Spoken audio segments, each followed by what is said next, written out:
Are you kidding me? I hate walking. I try to avoid it at all costs. I don't even know if I've walked up a hill before.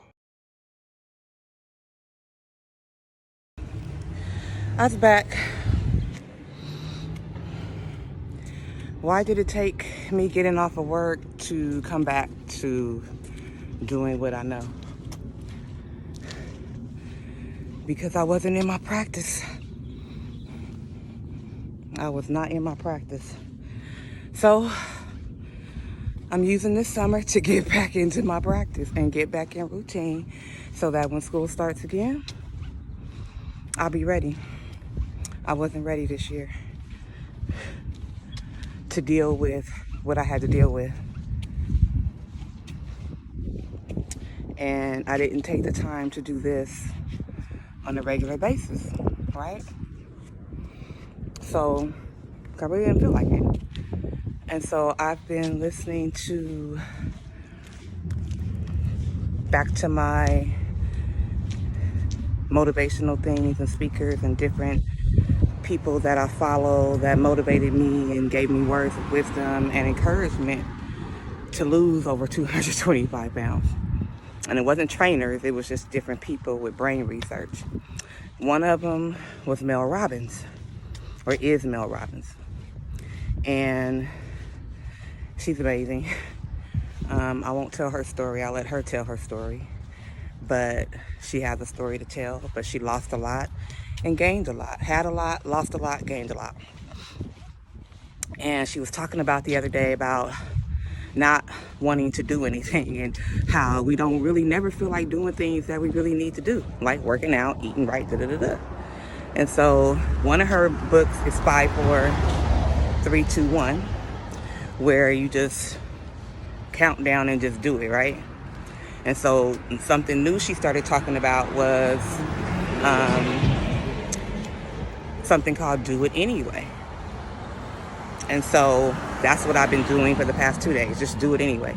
Anything I didn't feel like doing, after I wrote it down, what I need to do, I just did it anyway, because that's the only way I'm gonna accomplish the goals.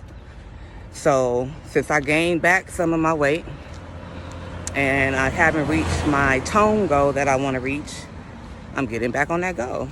You know, you never quit, you never stop. So if I continue on the pattern that I've been on, then things will get worse and I'll keep gaining the weight. So I got to stop it in the tracks right now, and get out of that mode and back into the mode that I need to be in. And walking brings clarity. So today, do it anyway. Tomorrow, do it anyway.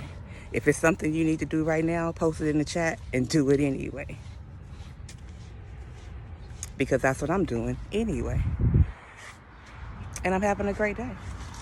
It's a beautiful day outside. I didn't want to clean my fridge today, but I did it anyway. There were some other things I didn't want to do today, but I did it anyway. And I feel accomplished. So thank you, Mel Robbins, for that do it anyway. I was back. The trigger's always stress. Then there's a pattern you repeat, and in the case of procrastination, it is to avoid doing something. And then there's a reward. You get a little stress relief. The only way to break a habit, you guys, is not to deal with the triggers. You're never gonna get rid of the stress in your life, but you can 100% change your pattern of avoiding work. So next time that you're in a situation where you feel yourself hesitate, you spent way too much time checking out the highlights from last night's scores, what you're gonna do is you're gonna go, oh, I must be stressed out about something. Acknowledge the stress. Then go 5, 4, 3, 2, 1. I want you to count to yourself because I want you to interrupt the habit that's stored here, and I want you to awaken your prefrontal cortex. Then I want you to just work, just for 5 minutes.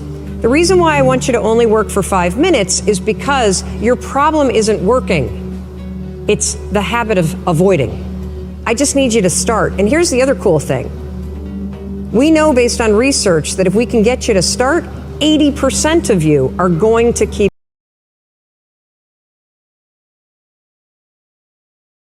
Do it anyway is a mindset trick that you can use when you start to feel excuses rolling up. It works a lot like the 5-second rule. So you have said to yourself, okay, I'm going to talk to my boss today about that thing that I've been avoiding talking to them about. Or maybe you've said something like, I'm going to go to the gym today or tomorrow or whatever. And then the moment comes where you've got to have that conversation. Or the moment comes where it's time to pack up your bag and leave your desk and go to the gym. And what always happens? You don't feel like it. I bet there are plenty of you watching that have made a commitment that, I'm not going to have a drink tonight. And then guess what happens when you get home? You don't feel like not drinking. You feel like having a drink. And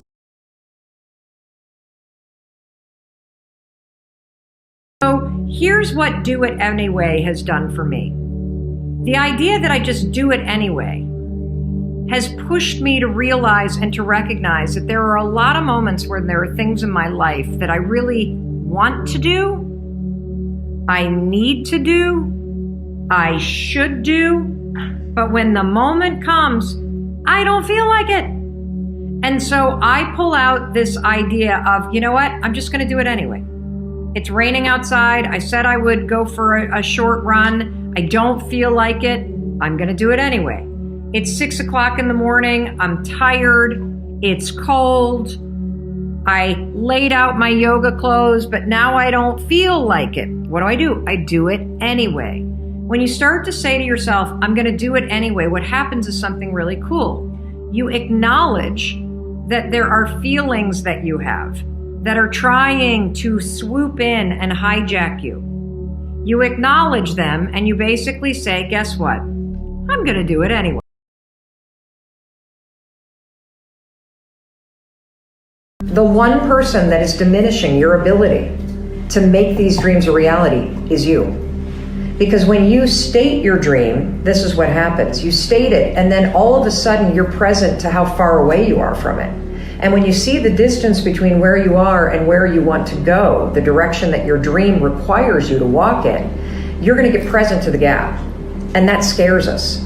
That's where fear comes into play, and you start to think of all the reasons why you don't deserve it. You start to think of all the reasons why you can't do it. All that you have to do in order to start to pursue your dreams is take small actions every day that align your life in that direction. So what does that mean if you want to play guitar professionally?